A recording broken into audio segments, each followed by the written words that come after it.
I am trying very hard to entertain you, but you are not subscribing me. Now I hope you will like, subscribe, comment and share. If you will like and appreciate my efforts, I will continue to entertain you and will give you more and more knowledge. Hi, my name is Henry, and today I am telling a story related to ethics, or some ethical stories. Let us enjoy reading this story of a wise counting. Emperor Akbar was in the habit of putting riddles and puzzles to his courtiers. He often asked questions which were strange and witty. It took much wisdom to answer these questions. Once he asked a very strange question. The courtiers were dumbfounded by his question. Akbar glanced at his courtiers. As he looked, one by one the heads began to hang low in search of an answer. It was at this moment that Birbal entered the courtyard. Birbal, who knew the nature of the emperor, quickly grasped the situation and asked, "May I know the question so that I can try for an answer?" Akbar said, "How many crows are there in this city?" Without even a moment's thought, Birbal replied, "There are 50,589 crows, my lord." "How can you be so sure?" asked Akbar. Birbal said, "Make your men count, my lord. If you find more crows, it means some have come to visit their relatives here. If you find less number of crows, it means some have gone to visit their relatives elsewhere." Akbar was pleased very much by Birbal's. Some of these stories are very short and basic. In fact, some are so basic they are most likely featured in children's books somewhere. However, the strength of the message remains the same. Here's some more of the best short moral stories. I also want to know some interesting stories. Your stories will increase my vocabulary. An old man lived in the village. This is the name of my today's story. An old man lived in the village.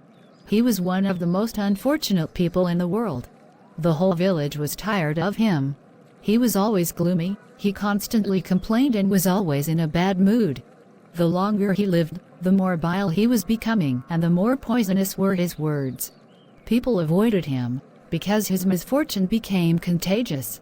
It was even unnatural and insulting to be happy next to him. He created the feeling of unhappiness in others. But one day, when he turned 80 years old, an incredible thing happened. Instantly everyone started hearing the rumor. What rumor? An old man is happy today. He doesn't complain about anything, smiles, and even his face is freshened up. Oh, then. The whole village gathered together. The old man was asked, "Villager, what happened to you?" What the old man said? "Nothing special. 80 years I've been chasing happiness, and it was useless. And then I decided to live without happiness and just enjoy life. That's why I'm happy now." An old man said. What is the moral of this story? Moral of the story: don't chase happiness. Enjoy your life. Now I will surprise you. How you can? I am telling you a story about a wise man. Wow. It's look a good sound. People have been coming to the wise man, complaining about the same problems every time. One day he told them a joke, and everyone roared in laughter. Why they are complaining? After a couple of minutes, he told them the same joke, and only a few of them smiled. When he told the same joke for the third time, no one laughed anymore. The wise man smiled and said, "You can't laugh at the same joke over and over. So why are you always crying about the same problem?" What is the moral of this story? Moral of the story: worrying won't solve your problems. It'll just waste your time and energy. Today I will tell you a story. It's fourth story in this session, but hope you will like it. I also like your stories, and I also want that you will continue this session for us. Thank you, Samir. My story name is A Foolish Donkey. A salt seller used to carry the salt bag on his donkey to the market every day. What's new in it? On the way they had to cross a stream. One day the donkey suddenly tumbled down the stream and the salt bag also fell into the water. The salt dissolved in the water and hence the bag became very light to carry. The donkey was happy. Then what's the donkey did? Then the donkey started to play the same trick every day. Then what happened?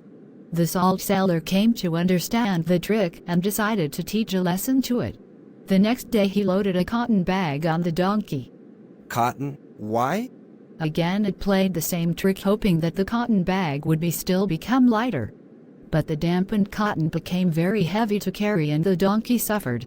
It learned a lesson. It didn't play the trick anymore after that day, and the seller was happy. What is the main moral for it? Luck won't favor always. If you like our efforts, appreciate, like, share, comment and share. Now I am again here to tell you one more interesting story. I am happy to listen from you, dear. You are telling us beautiful ethical stories. Story name is Having a Best Friend. A story tells that two friends were walking through the desert. During some point of the journey they had an argument, and one friend slapped the other one in the face. The one who got slapped was hurt, but without saying anything, wrote in the sand, What was written on the sand? "Today my best friend slapped me in the face." They kept on walking until they found an oasis, where they decided to take a bath. The one who had been slapped got stuck in the mire and started drowning, but the friend saved him. After he recovered from the near drowning, he wrote on a stone, "Today my best friend saved my life." The friend who had slapped and saved his best friend asked him, What he asked? "After I hurt you, you wrote in the sand and now, you write on a stone. Why?" The other friend replied, "When someone hurts us we should write it down in sand where winds of forgiveness can erase it away. But, when someone does something good for us, we must engrave it in stone where no wind can ever erase it." What is the moral of the story? Don't value the things you have in your life, but value who you have in your life. Now I can say one thing before ending this, that if you will lose the person who are honest and sincere with everyone, you are a loser, not that one. So think before losing that type of person and tell him what you really feel for him or her.